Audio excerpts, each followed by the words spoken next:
May 25, 1982. The South Atlantic, a British Type 42 destroyer, one of the most advanced warships of its era, hunts enemy aircraft with its long-range missiles. Its radar picture is clear, until, suddenly, it isn't. 4 Argentinian jets have just vanished. They're flying a suicidal mission in 40-year-old aircraft, with no radar of their own, heading straight into the teeth of a modern air defense system. Their target, that destroyer, HMS Coventry. This is the story of ingenuity, courage, and a catastrophic chain of failures. Welcome to the Deep Dive. 6 weeks into the Falklands War, Argentina holds the islands. Britain is attacking from the sea. To protect the landing of ground troops at San Carlos, the Royal Navy positions to warships to the north as a missile trap. HMS Broadsword, a frigate with short-range Sea Wolf missiles, and HMS Coventry, the destroyer, with long-range sea darts. Argentina's Air Force is desperate to break this shield. Their weapon, the veteran A-4 Skyhawk. It's slow, has no radar warning receiver, and carries dumb bombs. To survive, pilots like Captain Pablo Carballo must fly Napovdurth using the islands themselves as cover from British radar. Their plan is brutally simple. Get in close and don't miss. Carballo leads to pairs of Skyhawks. They streak towards Pebble Island, dipping so low their canopies are sprayed with salt. As they duck behind the island, they vanish from Coventry's screens. On Coventry, Captain David Hartdyke knows the danger. Pebble Island is inside the minimum range of his Sea Dart missiles. His high-tech arsenal is now nearly useless. He relies on broadswords, Sea Wolves. The first 2 Skyhawks, Carballo and Lieutenant Rink, pop up from behind the island and charge. Broadsword locks on. But the Skyhawks are flying in such tight formation, the advanced radar sees them as one target. At the last second, they split.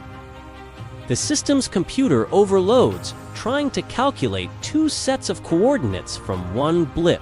It crashes. The missiles are not responding. Carballo's bombs are released. They skip across the sea like stones. One hits Broadsword, but doesn't explode. It tears through the hull and out the other side. A devastating hit, but a dud. The first wave escapes. The second pair, led by Lieutenant Velasco, is already inbound. Coventry finally gets a Sea Dart lock and fires. Velasco pushes his jet even lower.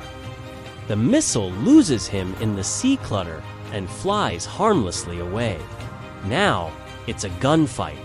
Coventry turns to unmask all her guns, but the main gun's sights are misaligned. An anti-air gun jams. Sailors fire rifles as the jets bear down. Meanwhile, Broadsword has rebooted its system. They get a lock, but in the frantic maneuvering, Coventry sails directly into their line of fire. The one system that could save them is now blocked by the ship it is trying to protect. Velasco holds down his cannon trigger, strafing the deck. He releases his bombs. They slam into Coventry's hull. 2 deafening impacts. Key, but no explosion. For a few agonizing seconds, there is hope. Then, deep within the ship, the delayed fuses trigger. The explosions are catastrophic. One destroys the computer room and ops center. The other rips apart the forward engine room. Power fails. The ship is mortally wounded, listing to port. Captain Hartdike, wounded and dazed, emerges to a scene of controlled chaos.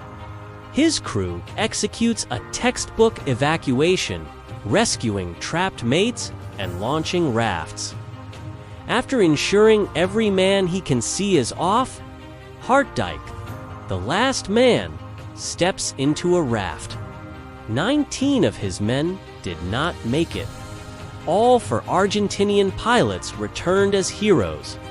They had achieved the unthinkable, sinking a cutting-edge destroyer with obsolete jets. But tactically brilliant, the strike was strategically insufficient. It did not alter the war's outcome. It stands instead as a stark lesson that technology is only as good as the humans and circumstances wielding it, and that in the chaos of battle, a single point of failure can unravel an entire system. This was one moment in the evolution of aerial combat. To see how this drama played out with next-generation jets, watch our deep dive on the time MiG-29s ambushed F-15s in the skies over Iraq. Here, if you found this analysis compelling, please like, subscribe, and hit the bell for more. I'm Rana Asif. Until next time, dive deep.